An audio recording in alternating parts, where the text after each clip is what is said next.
Caso criminal: el crimen de la calle Carlo Poma. El crimen: Simonetta Cesaroni, nacida el 5 de noviembre de 1969, residía en el barrio de Cisenita de Roma, concretamente en la calle de Filippo Serafini 4, en la zona del Amaro.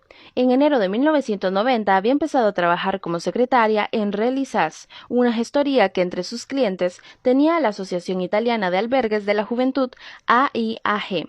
A Simonetta se le encargó trabajar como contable algunos días a la semana en las oficinas de este cliente, en la calle Carlo Poma 2.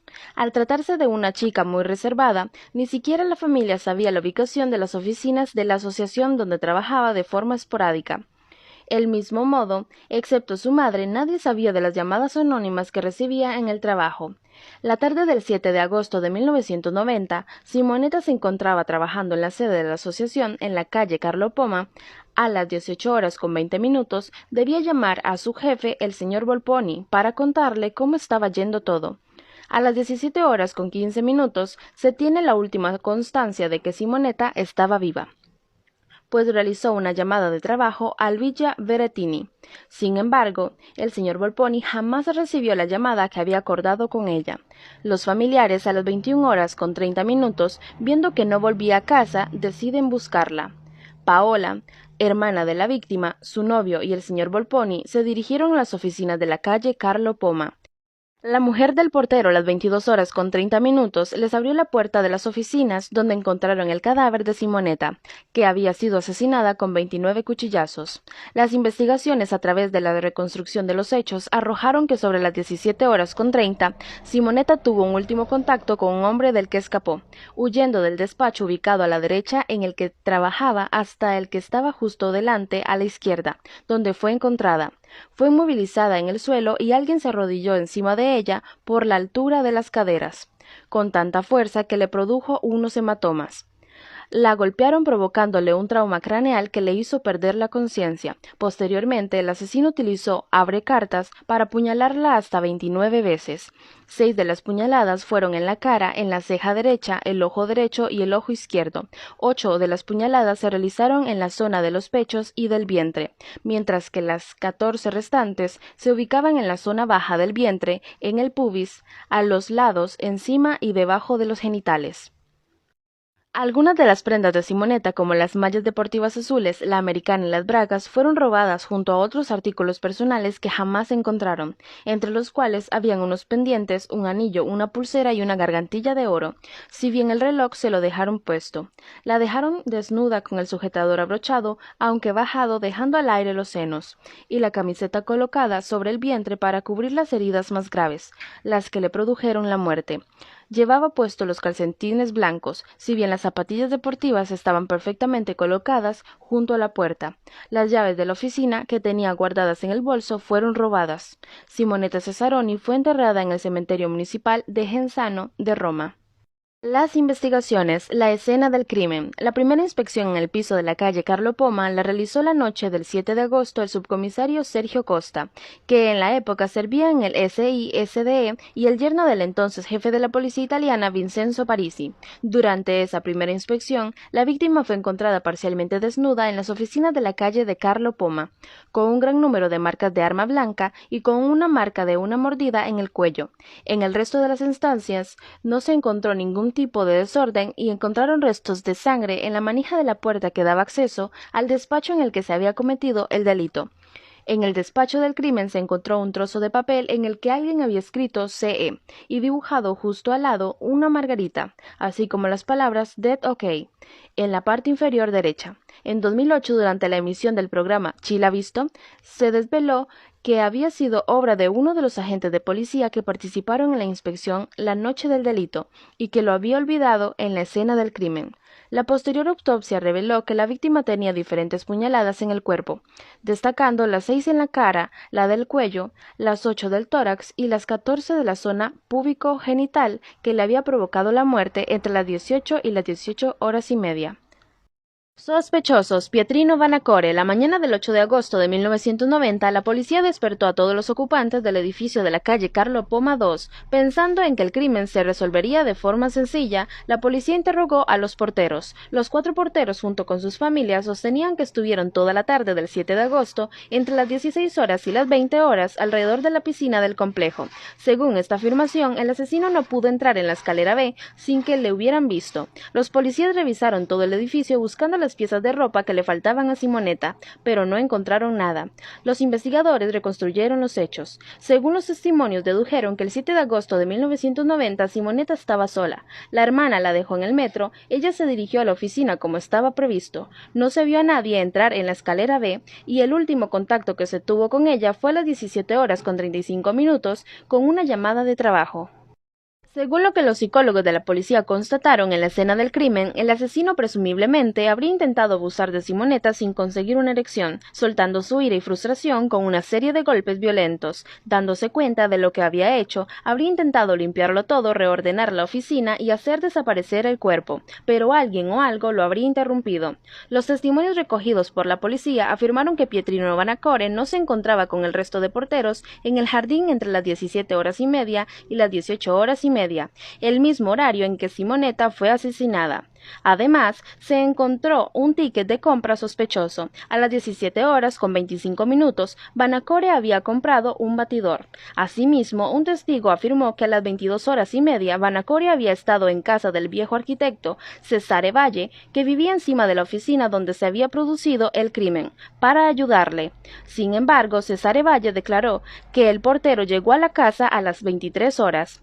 Esta media hora de diferencia entre los dos testigos llevó a los investigadores a sospechar del portero, que en ese momento tenía 58 años. En un par de calzoncillos suyos se encontraron restos de sangre. En la escalera B, la tarde del 7 de agosto de 1990, solo habían 2 personas, Cesare Valle y Simonetta Cesaroni. Nadie vio entrar a una persona desconocida. Vanacore, el portero de la escalera B, se ausentó entre las 17 horas y media y las 18 horas y media, horario en que se produjo el asesinato. Para la policía, esta era la resolución del caso. El 10 de agosto, Vanacore fue detenido por la policía. Tras pasar 26 días en la cárcel, su abogado convenció a los jueces para que le dejaran salir, a pesar de las sospechas que pesaban sobre él como el posible responsable del crimen en un primer momento, así como testigo mudo o favorecedor del asesinato. Tras un análisis exhaustivo, se determinó que los restos de sangre encontrados en los calzoncillos eran del propio Vanacore, que padecía de hemorroides. Asimismo, se trabajaba con la tesis de que quien hubiera limpiado los restos de sangre de Simonetta se habría tenido que manchar su ropa. Asimismo, Vanacore usó la misma ropa durante 3 días seguidos, entre el 6 y el 8 de agosto de 1990, que se encontraba exenta de restos de sangre de Simonetta, por lo que no podría haber sido él. Sin embargo, las circunstancias también sospechosas hicieron que se mantuviera como el principal objetivo de la policía. Si bien los restos de ADN encontrados en la manija de la puerta de la estancia donde se había encontrado el cuerpo le exculparon. El 26 de abril de 1991 se archivaron las acusaciones contra Vanacore y otras 5 personas más. En 1995, la Corte Suprema de Casación confirmó la decisión del Tribunal de Apelación de no juzgarle por haber facilitado el crimen. Tras las investigaciones sobre Raniero Busco en 2009, se archivó una segunda causa contra su persona. Los investigadores supusieron que alguien podría haber entrado en la oficina del crimen después del homicidio y, tras la fuga del asesino, contaminado la escena del crimen. Los jueces entonces abrieron diligencias contra Vanacore, ordenando un registro domiciliario para el 20 de octubre de 2008 que no aportó ningún dato relevante. 20 años después del delito, el 9 de marzo de 2010, Vanacore se quitó la vida tirándose al mar de Torricella, donde vivía desde hacía años, dejando una nota que decía: 20 años de sufrimientos y sospechas te llevan al suicidio. El 12 de marzo de ese año, tendría que haberse personado ante la audiencia provincial por el juicio por la muerte de la novia de Raniero Busco. El 8 de marzo de 2011 se determinó que el suicidio se había producido porque Vanacore ya no soportaba más la presión que el crimen de la calle Carlo Poma ejercía sobre su vida privada. Raniero Busco. En junio de 2004, los policías de la División Científica de Parma fueron enviados por el fiscal Roberto Cavallone a la lavandería de la Escalera B de la calle Carlo Poma. Se encontraron restos de ADN que, tras haber sido analizados, resultaron no ser sangre y no estar relacionados con el asesinato de Simonetta Cesaroni. En febrero de 2005 se retiraron muestras de ADN de 30 personas sospechosas del delito, entre las que se encontraba Raniero Busco, el novio de Simonetta cuando se produjo el homicidio. Los perfiles de ADN se compararon con los restos biológicos que se encontraron en el sujetador de la víctima. Un año y medio después, en septiembre de 2006, se analizaron la pinza para el cabello, el reloj, el paraguas, la agenda, los calcetines, la camiseta, el sujetador y el bolso de Simonetta Cesaroni, así como el cuadro y la mesa que se encontraban en la estancia en la que se produjo el delito, y un trozo de cristal del ascensor de la escalera B que en 1990 se encontró manchado de sangre. La camiseta y el sujetador de la víctima arrojaron un resultado inútil, un ADN de sexo masculino proveniente de restos de saliva, aunque no fue posible establecer de qué resto biológico provenía. En enero de 2007, 29 de los 30 sospechosos fueron descartados por la prueba de ADN. Los restos de saliva encontrados en la camiseta y el sujetador de Simonetta Cesaroni, que llevaba puestos cuando fue asesinada, correspondían únicamente al ADN de Raniero Busco. Por seguridad, la policía científica retiró 2 muestras más de ADN y las volvió a analizar para compararlas nuevamente. El ADN de Busco apareció hasta 6 veces en ambas prendas. Raniero Busco fue oficialmente declarado como sospechoso por el crimen de la calle Carlo Poma. En septiembre de ese mismo año fue oficialmente investigado por homicidio doloso. Durante la primavera de 2008, Paola Cesaroni, hermana de la víctima, declaró ante los fiscales Roberto Cavallone e Hilaria Calo que Simonetta llevaba ropa interior limpia el día en que fue asesinada. La policía científica analizó un resto de sangre encontrado en la puerta de la estancia en la que se había producido el crimen, que resultó ser una mezcla entre la sangre de Simonetta y la sangre de un sujeto masculino, presumiblemente el del asesino.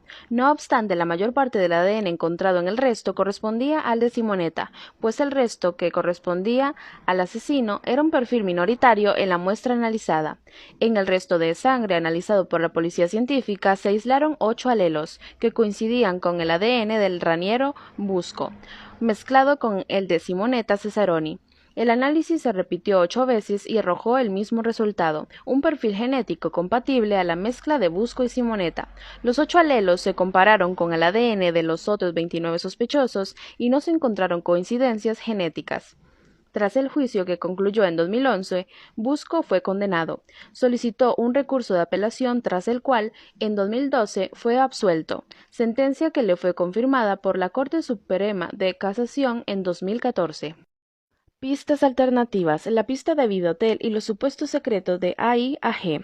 Pocas semanas después de la absolución definitiva de Pietrino Bonacore y Federico Valle, el 30 de enero de 1995, llegó una carta anónima al juzgado en Roma en que se sugería investigar en Videotel, un sistema de mensajería al que se podía acceder con el ordenador a principios de los años 90, a través de un sistema similar al de Internet actual. La pista, seguida por los investigadores durante varios años, sugería que la hipótesis de que Simonetta hubiera usado el ordenador de la oficina de Carlo Poma para entrar en contacto con otros usuarios a través de la red. De este modo, de forma casual, podría haber conocido a su asesino, con quien habría quedado la tarde del 7 de agosto de 1990. También hubo quien dijo que había reconocido a Simonetta en una usuaria de Videotel que usaba el mote de Verónica. Otros testigos afirman que existía un usuario en Videotel que se llamaba Dead, como la frase que se encontró en el papel al lado del ordenador, y que, conectándose a la red después del 7 de agosto, afirmó haber asesinado a Cesaroni, contándoselo a todos los usuarios. Sin embargo, se descubrió que la pista era falsa. El ordenador de trabajo de Simonetta servía únicamente para procesar textos, sin posibilidad de acceder al servicio de Videotel, y en su casa no tenía ordenador. Antes de que finalizaran las últimas investigaciones en junio de 2004, se hicieron públicos algunos hechos misteriosos relacionados con la sede de la AIAG en la calle Carlo Poma, asociación que en ese momento estaba presidida por el abogado Francesco Caracciolo di Sarno. Se publicaron noticias en las que se afirmaba que en la oficina de la calle Carlo Poma era en realidad una tapadera para algunas actividades de los servicios secretos. Esta información estaba relacionada con el hecho de que Roland Boyer, un comerciante austriaco, informador de la policía que había acusado falsamente a Federico Valle, resultó ser un personaje con posibles vínculos con los servicios secretos italianos, pues se le incautaron documentos reservados relacionados con el crimen de Olgiata, que se produjo en Roma en julio de 1991. Estos misterios todavía no se han podido relacionar de ningún modo con los hechos del crimen de Cesaroni. Según otra hipótesis de la investigación, en cambio el crimen estaría ligado a presuntas operaciones ilícitas que durante los primeros años de los 90 se habría autorizado por algunos miembros de los servicios secretos en el ámbito de la cooperación al desarrollo, y particularmente en Somalia. Simonetta Cesaroni, encargada de estipular los contratos para algunas empresas de forma paralela a su trabajo habitual, habría tenido conocimiento de estas actividades ilícitas. Estos hechos vincularían el asesinato de la chica con el crimen de Mario Ferraro, coronel del SI-SMI, que fue encontrado muerto en su casa el 16 de julio de 1995. Las presuntas relaciones con la banda de la Magliana y los servicios secretos. Entre las pistas alternativas que se siguieron automáticamente después del asesinato, se encontraba la de que el crimen se hubiera encargado por la banda de la Magliana y se hubiera ejecutado materialmente por los servicios secretos italianos con la complicidad del Vaticano. De hecho, se decía que Simonetta Cesaroni había descubierto por mera casualidad entre los archivos de la AIAG documentos muy importantes y altamente confidenciales que certificaban distintos favores que la AIAG y otras entidades a favor de la banda de la Magliana habían hecho. Contando con la aprobación del Vaticano, territorio en el que se encontraban algunos edificios que se prestaban a la banda, siempre con la complicidad de los servicios secretos. En un primer momento esta pista se consideró una de las más veraces, pues varios testigos afirmaron que poco después del asesinato, tres personajes que jamás fueron identificados se pudieron ver debajo del edificio en el que vivían los Cesaroni, vistiéndose y comportándose en un modo que los identificaba como miembros de los servicios secretos. De hecho, muy poco antes de los hechos salieron a la luz los lazos entre la Magliana y los servicios secretos, dando a entender que los lazos que mantenían con la organización criminal eran muy fuertes. La pista terminó abandonándose de forma gradual cuando las investigaciones no pudieron demostrar la existencia de estos documentos descubiertos por Cesaroni, puesto que los mismos nunca se encontraron. Además, los supuestos edificios de la banda de la Magliana utilizaban en los territorios del Vaticano tampoco pudieron ser localizados ni identificados. Otra de las hipótesis que se utilizó para desacreditar la validez de esta pista fue la incongruencia de fechas, pues la banda de la Magliana se encontraba en decadencia tras el asesinato de Enrico De Pedis, que tuvo lugar el 2 de febrero de 1990. Concretamente, se creía que la banda ya había dejado de tener influencia entre los servicios secretos, por lo que resultaba imposible que hubiera sido los responsables del asesinato. Controversias. En enero de 2007, durante una emisión del programa Matrix centrado en el caso, el presentador Enrico Mentana desveló que los restos del ADN masculino aislado de las prendas de Simonetta Cesaroni pertenecían a su exnovio, Raniero Busco. La noticia indujo a Roberto Caballone, fiscal responsable de la nueva causa, a anunciar una querella contra el periodista por la publicación de información reservada.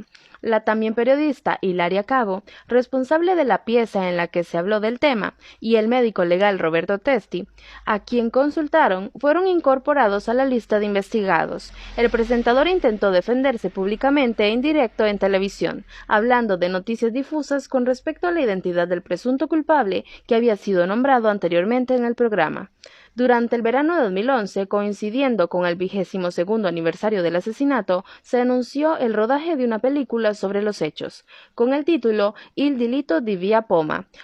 Paolo Loria, uno de los abogados de Raniero Busco, se opuso a su realización ante la inminente celebración del juicio. Tras una serie de polémicas que se sucedieron durante todo el año del 2011, la película se emitió el 6 de diciembre.